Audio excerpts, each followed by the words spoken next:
ముఖ్యంగా నిన్న శాసనసభ చూస్తే కాంగ్రెస్ పార్టీ తన ద్రోహాలను వైఫల్యాలను కప్పిపుచ్చుకోవడానికి ఉత్తమ్ కుమార్ రెడ్డి గారు కట్టుకథలను, రేవంత్ రెడ్డి గారు పిట్ట కథలను చెప్పేటువంటి ప్రయత్నం చేశారు. పూర్తిగా మాట్లాడడం జరిగింది. తెలంగాణ రాష్ట్ర ప్రయోజనాలను ఫనంగా పెట్టిందే కాంగ్రెస్ పార్టీ.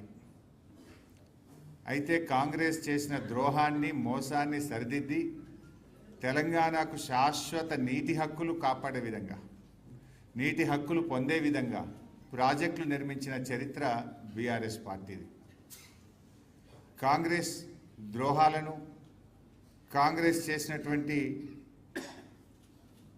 తప్పులను, నిన్న శాసనసభలో వాళ్ళు మాట్లాడినటువంటి అబద్ధాలను ఇలా తెలంగాణ నీటి హక్కులు కాపాడడానికి గౌరవనీయులు తొలి ముఖ్యమంత్రి కేసీఆర్ గారు చేసినటువంటి కృషిని నేను ఇప్పుడు నా ప్రజెంటేషన్లో చూపిస్తాను. నేను ఈ పీపీటీ రాజకీయాల కోసం కాదు, ఎందుకంటే రాజకీయాలంటే పదవులు, రాజకీయాలంటే ఇలా పదవుల కోసం పోరాడేటువంటి, ఆరాటపడేటువంటి రోజులు చూస్తూ ఉన్నాం. కానీ మా కేసీఆర్ గారు నేర్పింది రాజకీయాలంటే పదవులు కాదు, రాష్ట్రం, రాజకీయాలంటే ప్రజలు, ప్రజల సంక్షేమం అనేది మాకు నేర్పించారు. ఈరోజు పదవులు అశాశ్వతమైనటువంటివి, ప్రజలు, వారి ప్రయోజనాలు, ఈ రాష్ట్రమే శాశ్వతం అనేటువంటి సత్యాన్ని నమ్మి నేను ఈరోజు ఈ పీపీటీని మీ ముందు పెడతా ఉన్నాను. ఇది పూర్తి నిబద్ధతతో, తగిన సాక్ష్యాధారాలతో సాధికారికంగా వివరిస్తున్నటువంటి పీపీటీ ఈ పీపీటీ. మరి ఈరోజు అసలు తెలంగాణ రాష్ట్రం ఆనాడు 1956 కంటే ముందు హైదరాబాద్ రాష్ట్రంగా తెలంగాణ ఉండేది. ఉన్న రాష్ట్రాన్ని ఆంధ్రప్రదేశ్తో కలిపిన పార్టీయే కాంగ్రెస్ పార్టీ. మొదటి ఎస్ఆర్సి తెలంగాణను సొంత రాష్ట్రంగా ఉంచాలని ఫజల్ అలీ కమిషన్ స్పష్టంగా చెప్పినా కూడా ఆనాడు తెలంగాణను ఆంధ్రప్రదేశ్లో కలిపి మరణ శాసనం రాసిన పార్టీ కాంగ్రెస్ పార్టీ. 1969 తెలంగాణ తొలి ఉద్యమంలో 369 మందిని కాల్చి చంపిన పార్టీ కాంగ్రెస్ పార్టీ. ఆనాడు ఫజల్ అలీ కమిషన్ వద్దనంగా కూడా బలవంతంగా ఆంధ్రప్రదేశ్తో కలుపుతుంటే సిటీ కాలేజీలో పోరాటం చేస్తే సిటీ కాలేజీలో ఫైరింగ్ జరిపి విద్యార్థులను పొట్టన పెట్టుకున్న పార్టీ కాంగ్రెస్ పార్టీ. మలిదశ ఉద్యమంలో ఇచ్చిన తెలంగాణ వెనక్కు తీసుకొని వందలాది మంది యువకులను పొట్టన పెట్టుకున్న పార్టీ కాంగ్రెస్ పార్టీ. ఆనాడు ఫజల్ అలీ కమిషన్ రాష్ట్రాన్ని కలపొద్దని చెప్తూనే ఒకవేళ కలిపితే 174 టీఎంసీల నీటి వినియోగం లక్ష్యంగా అప్పర్ కృష్ణ, తుంగభద్ర ఎడమ కాలువ, భీమా వంటి ప్రాజెక్టులను రద్దు చేయొద్దని, ఆ ప్రాజెక్టులను కొనసాగించాలని చాలా స్పష్టంగా ఫజల్ అలీ కమిషన్ రికమెండ్ చేస్తే ఆనాడు ఆ ప్రాజెక్టులను రద్దు చేసి పాలమూరు జిల్లాలను వలసల జిల్లాగా మార్చింది కాంగ్రెస్ పార్టీ. ఇలా పాలమూరు వలసలకు కారణమే కాంగ్రెస్ పార్టీ. హైదరాబాద్ సొంత రాష్ట్రంగా ఉండుంటే ఆ ప్రాజెక్టులు పూర్తయి ఉంటుండే నల్లగొండ ఫ్లోరైడ్ బాధలు తీరు, పాలమూరుకు వలసల బాధలు తప్పేటి. ఇలా కలపడం ఒక పెద్ద తప్పు, కలిపిన తర్వాత ఆ ప్రాజెక్టులను రద్దు చేసి పాలమూరు, నల్లగొండ జిల్లాలకు మరణ శాసనం రాసిందే ఈరోజు కాంగ్రెస్ పార్టీ. ఇలా కాంగ్రెస్ పార్టీ నాయకులు మాట్లాడుతూ ఉంటే నవ్వు వస్తూ ఉంది. అసలు ఏలేశ్వరం దగ్గర కట్టాల్సిన నాగార్జున సాగర్ ప్రాజెక్టును నందికొండకు మార్చి కూడా మన నల్లగొండ, మహబూబ్ నగర్ జిల్లాలకు అన్యాయం చేసింది కాంగ్రెస్ పార్టీ. ఇలా వాళ్ళు నీళ్ళ గురించి మాట్లాడుతున్నారు. అసలు 600 కిలోమీటర్ల గోదావరి, 300 కిలోమీటర్ల కృష్ణానది ప్రవహిస్తున్నటువంటి ఈ ప్రాంతంలో తాగునీటికి, సాగునీటికి గోసపడే పరిస్థితి వచ్చిందంటేనే 60 ఏళ్ళు ఈ రాష్ట్రాన్ని పాలించినటువంటి కాంగ్రెస్, తెలుగుదేశం పార్టీలు ఇవాళ గోదావరిలో మన పరివాహక ప్రాంతం 79% ఉంటే కాంగ్రెస్, తెలుగుదేశం పాలనలో మనకు దక్కింది 15%.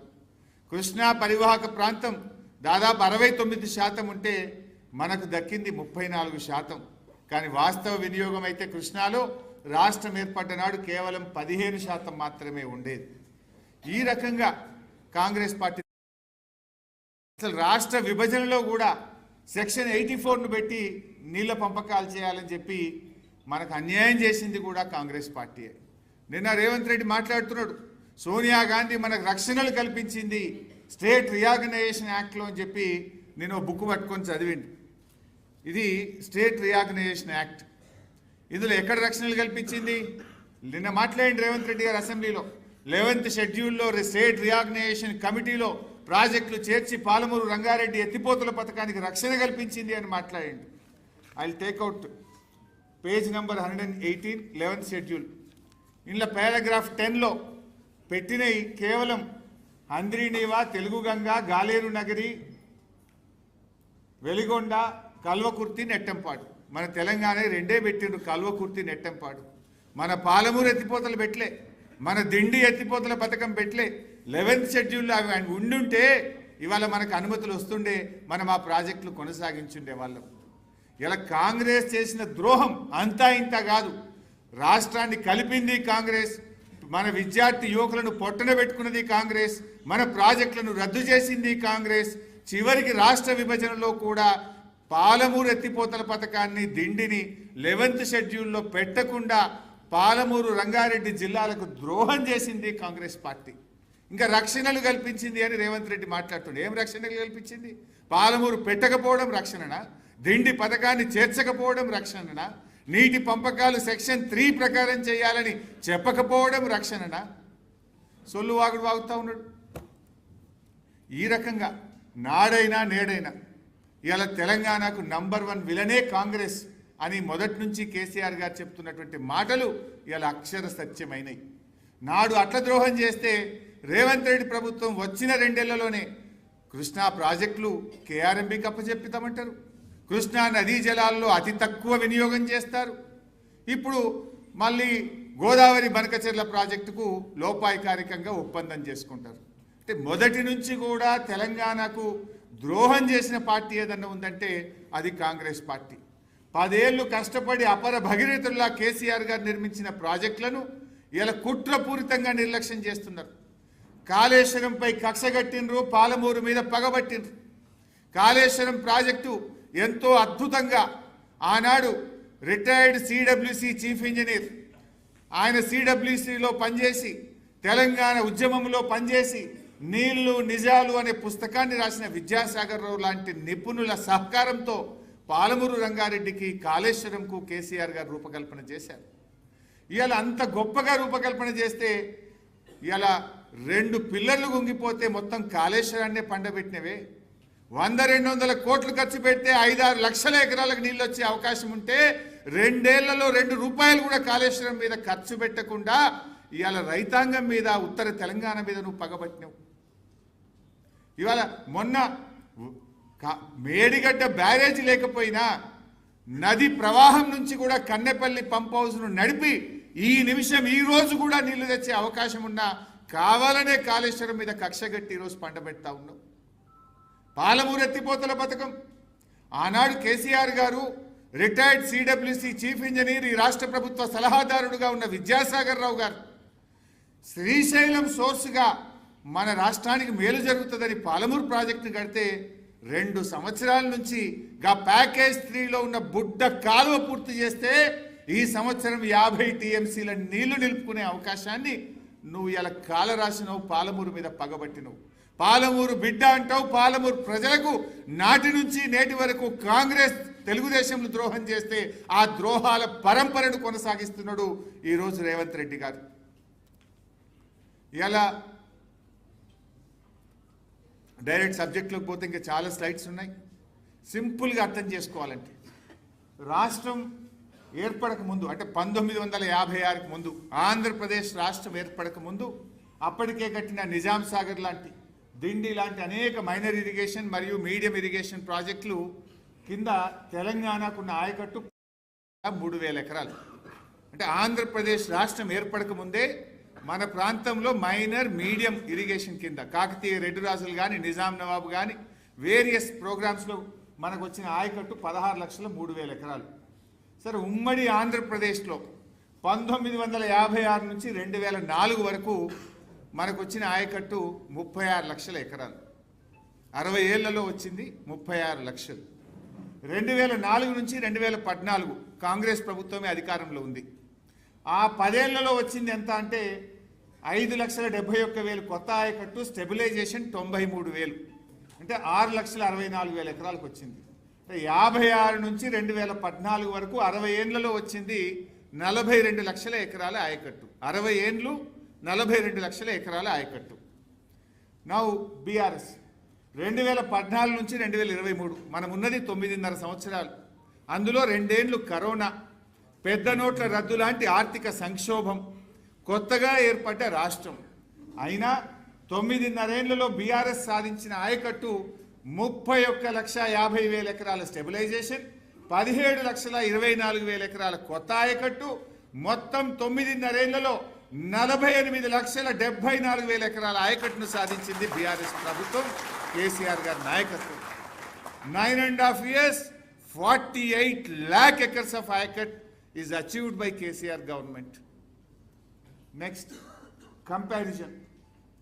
కాంగ్రెస్ 10 ఏళ్ళు 5,71,000 ఎకరాల కొత్త ఆయకట్టు, బీఆర్ఎస్ 9.5 ఏళ్ళు 17,24,000 ఎకరాల కొత్త ఆయకట్టు. స్టెబిలైజేషన్, కాంగ్రెస్ స్టెబిలైజేషన్ చూస్తే 57,000 ఎకరాలు వాళ్ళైతే సంవత్సరానికి, దీన్నే మన సంవత్సరానికి చూస్తే సంవత్సరానికి 10 ఏళ్ల కాంగ్రెస్లో 57,000 ఎకరాలు ఒక సంవత్సరానికి వస్తే, బీఆర్ఎస్ 9.5 ఏళ్లలో సంవత్సరానికి 1,81,473 ఎకరాల కొత్త ఆయకట్టును పోయిన 9.5 ఏళ్లలో తెచ్చాం. అందులో కరోనా, అందులో కొత్త సంవత్సరం, అందులో పెద్ద నోట్ల రద్దు లాంటి ఆర్థిక సంక్షోభం ఉన్న 1,81,473 ఎకరాల కొత్త ఆయకట్టు ప్రతి ఏటా బీఆర్ఎస్ సాధించింది. నౌ స్టెబిలైజేషన్ చూడండి. 10 ఏళ్ల కాంగ్రెస్ చేసిన స్టెబిలైజేషన్ 93,000, బీఆర్ఎస్ 31,50,000 ఎకరాలు. స్టెబిలైజేషన్ అంటే మీకు తెలియాలి, చెరువుల కింద 25 లక్షలు ఉండే తెలంగాణకు, కానీ ఉమ్మడి రాష్ట్రంలో చెరువులు పట్టించుకోక వాటి కింద మొత్తం తూములు, అలుగులు, కట్టలు అన్నీ తెరలైపోయి 10 లక్షలకు పడిపోయింది. కానీ మిషన్ కాకతీయ ప్రోగ్రాం ద్వారా మనం మళ్ళీ 25 లక్షల ఎకరాల ఆయకట్టును సాధించినాం, అంటే 15 లక్షలు స్టెబిలైజేషన్ అయింది. ఎస్ఆర్ఎస్పి స్టేజ్ 2 పేరుకే కాలువలు తుమ్మలు మొలిసినాయి తప్ప నీళ్లు బారలే. కాళేశ్వరం ప్రాజెక్టు కట్టి ఎస్ఆర్ఎస్పి స్టేజ్ 2ను మోడర్నైజ్ చేసి, ఎస్ఆర్ఎస్పి స్టేజ్ 1 కాలువల్ని మోడర్నైజ్ చేసి ఎస్ఆర్ఎస్పి స్టేజ్ 2కు కాళేశ్వరం నీళ్లను అందించింది. అది స్టెబిలైజేషన్ కింద. అంటే నీళ్లు రాని వాటికి, నీళ్లు తక్కువగా ఉన్నప్పుడు కరువు సంవత్సరంలో సప్లిమెంటేషన్ చేసి స్థిరీకరణ సాధించిన దాన్ని స్టెబిలైజేషన్ అంటాం.